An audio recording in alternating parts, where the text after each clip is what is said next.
നമ്മളിപ്പോൾ ഉള്ളത് ചങ്ങനാശ്ശേരി ഫാത്തിമപുരത്താണ്. ചെണ്ട നിർമ്മാണത്തിലെ പ്രധാനപ്പെട്ട പശുവിൻ്റെ തോല് റെഡിയാക്കുന്ന ഒരു കാഴ്ചയാണ് ഈ കാണുന്നത്.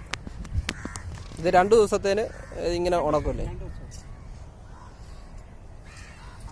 നല്ല വീടാണെങ്കിൽ 1 ദിവസം കൊണ്ട് ശരിയാവും. ഇതിപ്പോ മഴ ഇതൊക്കെയല്ലേ.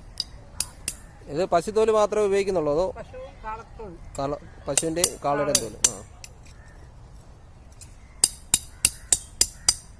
2 ദിവസം ഉണങ്ങിയതിന് ശേഷം ഇത് വട്ടത്തിന്റെ അളവെടുത്ത് റെഡിയാക്കും.